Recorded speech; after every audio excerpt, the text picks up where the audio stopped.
Louvado seja o nosso Senhor Jesus Cristo, para sempre seja louvado. Bendito seja Deus, meus irmãos. Nós estamos firmes nas cartas paulinas, né? E você tem gostado de fazer esse estudo diário da Palavra de Deus? Você tem mergulhado também na Palavra de Deus? Que coisa boa, né, gente? Nós começamos há pouco mais de um mês, né? Finalzinho do mês passado a gente começou, se não me engano, né? Foi no finalzinho do mês passado ou foi no início desse mês? Tem poucos dias que nós estamos fazendo aí o nosso diário e nós já fizemos o Evangelho segundo São João, o Evangelho segundo São Marcos, a primeira carta de São João, e nós já estamos aí avançando nas cartas paulinas. Hoje nós começamos então a carta aos Filipenses. Nós vamos mergulhar o nosso coração na carta de São Paulo aos Filipenses, que só tem 4 capítulos. Lembra que no início do nosso estudo nós conversamos sobre isso, que se nós fizermos 4 capítulos por dia da Bíblia, a gente lê a Bíblia em um ano.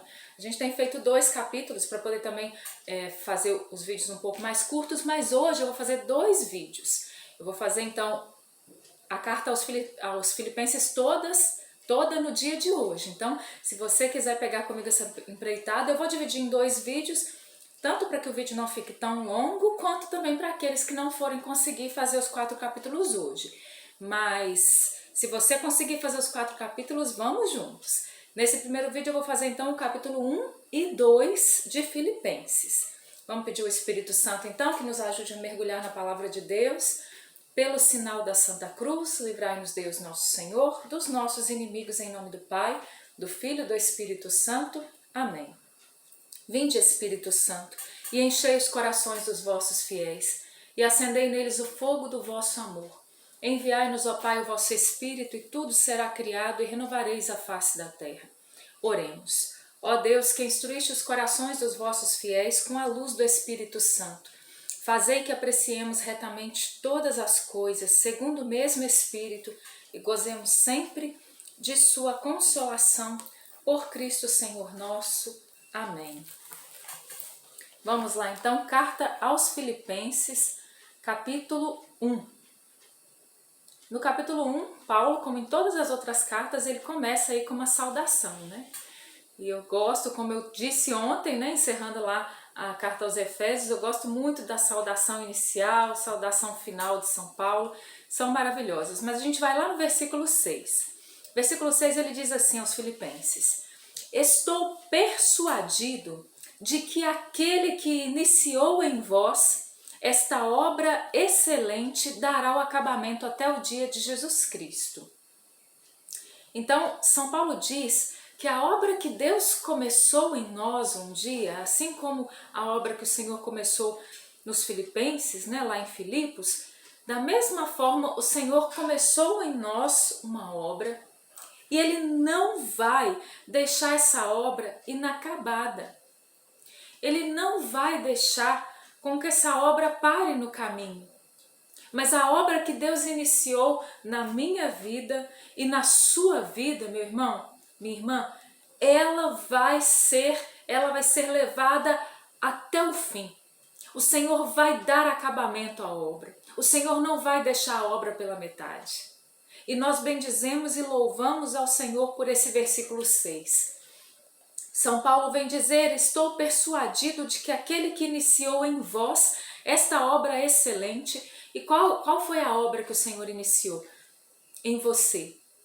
Qual foi a obra que o Senhor iniciou na sua vida? Primeiro você pode pensar de maneira específica quais foram as realidades que Deus começou a realizar na sua casa, na sua família, na sua vida pessoal, que Ele iniciou e você sabe que foi Deus que começou, foi algo que Deus interviu na sua vida e você sabe que essa obra não acabou ainda, que o Senhor ainda vai terminar, vai dar acabamento nessa obra. Acredite, a palavra de Deus não mente. Nós podemos ser infiéis, mas Deus não é infiel. Aquilo que Deus começou um dia na nossa vida vai chegar a bom termo. Vai chegar a dar os frutos necessários. Aquilo que Deus começou em nós, Ele não vai deixar pela metade. Sobretudo a obra de salvação que Ele iniciou na nossa vida, Ele não deseja deixar pela metade. Se você também desejar junto com Deus, se você sonhar junto com Deus e se você trabalhar e colaborar com o que Deus deseja fazer na sua vida, a salvação é certa, para mim e para você. E tudo aquilo que Ele tem de projeto para a nossa vida é certo que Deus vai fazer. Tudo aquilo que Ele pede de nós, tudo aquilo que Ele realiza em nós, Ele vai nos levar a cumprir, Ele vai nos levar a fazer também. Ele vai dar acabamento até o dia de Jesus Cristo. Bendito seja o Senhor. Vamos lá no versículo 9.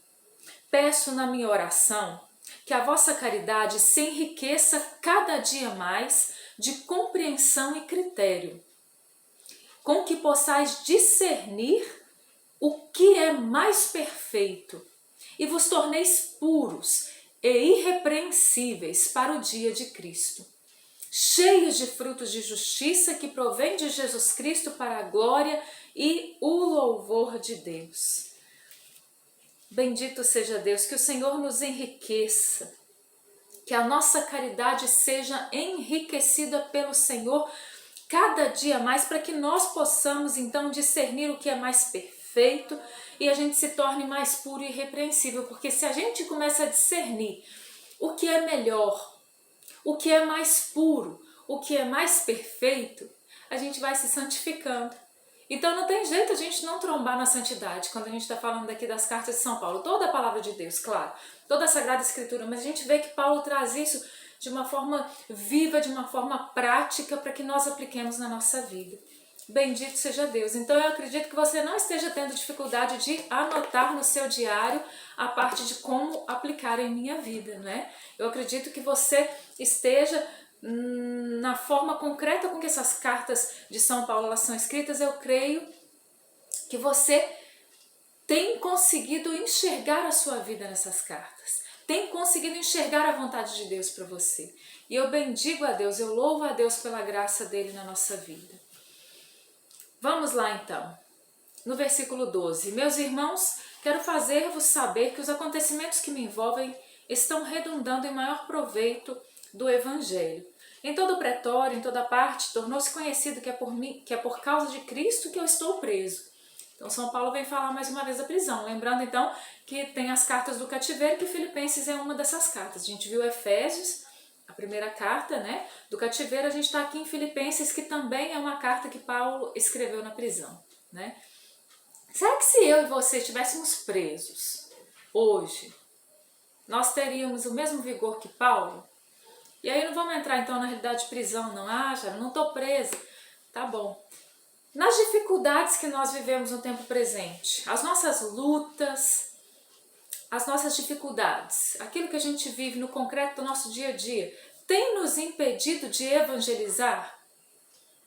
Ah, na pandemia não dá para evangelizar, não. Dá para evangelizar. Hoje em dia a gente tem os meios de comunicação nas mãos. Meu Deus, se São Paulo tivesse os meios de comunicação nas mãos, ao invés de ficar conversando fiado no WhatsApp, me perdoe dizer assim, São Paulo estaria evangelizando, ele estaria evangelizando o dia inteiro, imagino eu, inquietamente, né? Ele não estaria ali parado se ele tivesse um celular nas mãos, um computador nas mãos, uma internet nas mãos, não é? Então nós temos os meios para evangelizar. E claro, hoje em dia existe uma abertura das nossas igrejas, que com distanciamento social, álcool, aquela coisa toda que a gente já sabe, nós podemos continuar a nossa evangelização. A evangelização não pode parar, ela não pode parar. A maior parte dos irmãos ante a notícia das minhas cadeias cobrou nova confiança no Senhor. Olha, como o povo tinha um olhar otimista diante das situações, né? Tenhamos o mesmo olhar otimista. O povo, ao invés de ficar chateado, amargurado, Paulo está preso, socorro, o que vamos fazer? Não, eles cobraram nova confiança no Senhor e maior entusiasmo, sem temor, em anunciar sem temor a palavra de Deus.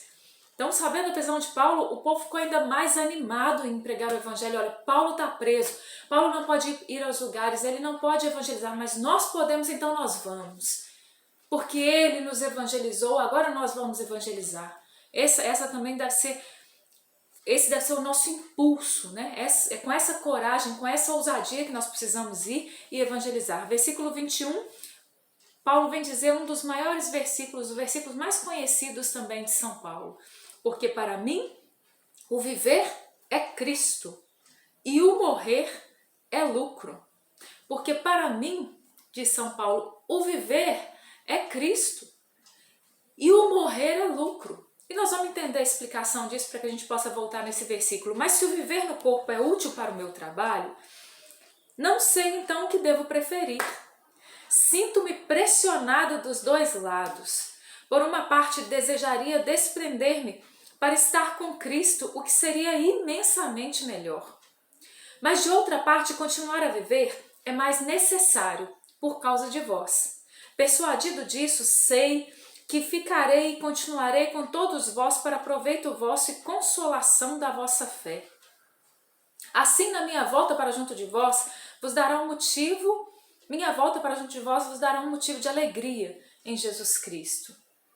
Gente, meu Deus, né? Se a gente aprender com os santos, se a gente aprender com a palavra de Deus, se a gente aprender com São Paulo, como é que a gente deve viver, nós não teremos dúvidas de que nós vamos para o céu, habitar na presença de Deus eternamente. Porque para São Paulo, o viver era Cristo. Viver nesse mundo não tinha mais sentido para ele se não fosse por Cristo. Viver nesse mundo não tinha nada nesse mundo chamava mais a atenção do coração de Paulo. As riquezas desse mundo, os prazeres deste mundo, os poderes deste mundo, nada, o ter, o poder, o prazer, as três tentações aí que nós vivemos todos os dias, isso não tinha mais poder sobre a vida de Paulo, isso não tinha mais voz na vida de Paulo, porque para ele viver era Cristo. Não importava se ele estava preso ou se ele estava livre, não importava se ele estava doente ou se ele estava são, não importava se ele estava passando penúria ou não, nós vamos ver isso mais para frente aqui na carta aos Filipenses. O que importava para Paulo neste mundo era Cristo, viver era Cristo. Em qual sentido? No sentido de ir e evangelizar e trazer mais pessoas para o coração de Jesus. Isso era o que animava Paulo, isso é que dava sentido à vida de Paulo, isso é que fazia brilhar a vida de Paulo. Fazia brilhar, então, no coração de Paulo a sede de evangelizar. Viver é Cristo e morrer é ganho. E ele diz uma coisa sobrenatural. Ele diz que seria infinitamente, imensamente melhor se ele morresse. Porque ele ia se encontrar com Cristo e era tudo que ele queria na vida, era se encontrar com Jesus. Mas ele sabia que viver era necessário para aqueles que estavam ali. Para aqueles que estavam vivos, necessitando ainda do pastoreio de Paulo, necessitando ainda que o evangelho chegasse, necessitando ainda a igreja nascente ali, precisava ainda da pessoa de Paulo. E por isso ele dizia que ele sabia que era melhor ficar por enquanto, porque ele ainda era necessário. Mas, e ele não dizia isso com orgulho espiritual. Se a gente disser isso hoje, todo mundo vai falar assim, orgulhoso, né? E às vezes é. Mas não era. No caso de São Paulo, absolutamente não era isso. Ele tinha entendimento da missão dele e ele sabia que a missão dele precisava continuar. Embora ele desejasse extremamente estar com Cristo. A gente está no meio de uma pandemia morrendo de medo de morrer. Morrendo de medo de morrer. Que redundante, né? Mas é isso. Nós ficamos no meio dessa pandemia em pânico. Meu Deus, será que eu vou morrer? Mas não busca uma confissão. Não busca emendar a própria vida. E muito menos a gente está buscando muitas vezes evangelizar, né? Se você está evangelizando, bendito seja Deus pela sua vida, meu irmão. Continua firme no propósito. Mas para de ficar distraindo com as coisas desse mundo. Charlene, para. Para de ficar distraído com aquilo que passa. Começa a olhar para as coisas que não passam. Porque é isso que verdadeiramente vai fazer a diferença. É isso que vai fazer a diferença. E que no final das contas, nós possamos dizer como São Paulo, para mim, o viver é Cristo e o morrer é lucro. Se a gente morrer, a gente vai estar no lucro. Nossa, eu quero muito poder dizer isso. Meu Deus, ter a certeza que se eu morrer, eu vou me encontrar com Jesus. Então a gente precisa viver de tal forma que a gente saiba que se nós morrermos, vai ser uma grande vantagem para nós, porque nós nos encontraremos com Cristo. E nós precisamos viver sabendo que estar nesse mundo só tem sentido se for em Cristo. E se for para evangelizar, para gastar a nossa vida por causa do Evangelho. Eu quero gastar a minha vida por causa do Evangelho. Eu não cheguei ainda nem nos pés de São Paulo. Eu não estou nem perto do patamar de São Paulo. Mas uma coisa eu não posso negar.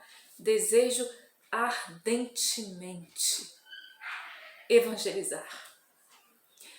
Desejo ardentemente que o Evangelho chegue a todas as nações, a todos os corações. Desejo ardentemente que as pessoas conheçam Jesus Cristo. Desejo isso desde os meus 18 anos. Desejo isso desde os meus 18 anos. Desejava. Você que já tem mais de 18, o que você desejava com seus 18 anos, hein? Desejava já tinha tido um encontro pessoal com Jesus? Porque não é privilégio meu, não. Todo mundo que teve um encontro pessoal com Jesus ali antes dos 18 anos, ou como eu ali aos 18 anos, quem teve um encontro pessoal com Jesus de verdade, foi batizado no Espírito Santo, só desejava uma coisa, que Jesus fosse conhecido e amado. Aqui em Caeté a gente tem o Morro Serrote, né? E ali no Morro Serrote tem um cruzeiro. Então tem aquela cruz que fica lá acesa à noite, em diversos momentos do ano. E eu lembro que eu olhava para aquela cruz, né? E eu olhava ali para o Morro Serrote e falava, ai meu Deus, vontade de subir lá e gritar para a cidade inteira. Como é bom amar Jesus, seguir Jesus, que Ele é Deus, que Ele é Senhor. Eu lembro que uma vez eu subi a Serra da Piedade, né? E lá do alto da Serra da Piedade, quem conhece a Serra da Piedade aí sabe que a gente vê um pedacinho de terra lá de cima, hein, gente? Nossa! A gente ali, quando a gente tá cheio do Espírito Santo, a gente faz umas orações, né? Que a gente não calcula muito bem o que a gente está conversando com Deus. E lá do alto da Serra da Piedade, vendo o que a gente vê de lá, hein? A gente vê Nova Lima, Caeté, Belo Horizonte, a gente vê Sabará, a gente vê o que mais? De lá a gente vê a Serra do Caraça, né? A gente olha ao redor aqui, a gente vê várias coisas, né? Tem até um mapinha hoje em dia lá falando o nome de todas as cidades que se vê de lá. E eu sentada lá com aquela sede de evangelizar e de que Jesus se tornasse conhecido, né, e amado. E aí eu sentada numa pedra olhando lá de cima falando, Jesus, eu não quero muita coisa não, Senhor. Ali por volta dos meus 19 anos, eu devo ter feito essa oração. E eu falei assim, Jesus, eu só quero evangelizar o que eu consigo ver daqui. Ai, meu Deus do céu, eu acho que ele levou a sério, gente. Misericórdia, louvado seja Deus, que Ele me dê a graça, né? Que o Senhor nos dê a graça de cumprirmos os propósitos que um dia nós fizemos com Ele. Fiz muitos propósitos com Ele, não sei você. Vamos continuar, gente, que senão eu só paro no capítulo 1 aqui e não saio do capítulo 1, né? Que nós chegamos então a dizer como São Paulo, para mim viver é Cristo e morrer é lucro. Senão eu nem consigo, né? Outro dia eu não consegui nem terminar, porque eu abro a boca a chorar, como vocês já perceberam, né? Eu tenho que segurar firme aqui, senão eu começo a chorar e não consigo falar. Capítulo 2, vamos lá. Vamos a partir do versículo 1. Se me é possível, pois, alguma consolação em Cristo, algum caridoso estímulo, alguma comunhão no Espírito, alguma ternura e compaixão, completai a minha alegria permanecendo unidos. Tende um mesmo amor, uma só alma e os mesmos pensamentos. Como é difícil, né, gente? Ter um mesmo amor, uma só alma e os mesmos pensamentos. A gente fica brigando, né? Fica se desentendendo, fica pensando o que o outro está pensando de mim, o que o outro está falando de mim. A gente fica tentando adivinhar as coisas, a gente fica tentando colocar palavras na boca dos outros, né? Oh, meu Deus! Que o Senhor nos ensine a ter um só amor, uma só alma, os mesmos pensamentos. Nada façais por espírito de partido ou vanglória, mas que a humildade vos ensine a considerar os outros superiores a vós mesmos. Cada qual tem em vista não os próprios interesses, e sim os dos outros. Nossa, né? Cada qual tem em vista não seus próprios interesses, mas os dos outros. Se a gente entendesse que a vida tem sentido quando a gente sai de nós e a gente tem em vista o interesse dos outros, né? São Francisco de Assis, rogai por nós e nos faça entender isso. Santa Madre Teresa de Calcutá, né? E todos os outros santos. Dedicai-vos mutuamente à estima que se deve em Jesus, em Cristo Jesus. Gente, do versículo 5 ao versículo 11 de Filipenses 2 aí, está também uma das palavras mais expressivas da Sagrada Escritura. Uma das palavras mais expressivas, uma das palavras mais utilizadas, uma das palavras mais pregadas e uma das palavras mais conhecidas do Novo Testamento, se não de toda a Sagrada Escritura mesmo, é essa daqui, Filipenses 2, de 5 a 11. Dedicai-vos, e não somente isso, mas uma das mais profundas e uma das que mais revela o Evangelho e que revela quem é Jesus Cristo. Essa é uma das palavras que mais revela quem é Jesus Cristo, o que Jesus veio fazer nesse mundo e o que nós devemos imitar, porque nós imitamos a Jesus Cristo. Olha o que ele fez. Dedicai-vos mutuamente, de São Paulo, à estima que se deve em Cristo Jesus. Sendo ele de condição divina, não se prevaleceu de sua igualdade com Deus, mas aniquilou-se a si mesmo, assumindo a condição de escravo e assemelhando-se aos homens. E sendo exteriormente reconhecido como homem, humilhou-se ainda mais, tornando-se obediente até a morte, e morte de cruz. Por isso, Deus o exaltou soberanamente e lhe outorgou o nome que está acima de todos os nomes, para que ao nome de Jesus se dobre todo o joelho, no céu, na terra e nos infernos, e toda a língua confesse para a glória de Deus Pai que Jesus Cristo é Senhor. Nós rezamos isso, né? Nós rezamos isso na liturgia das horas, né?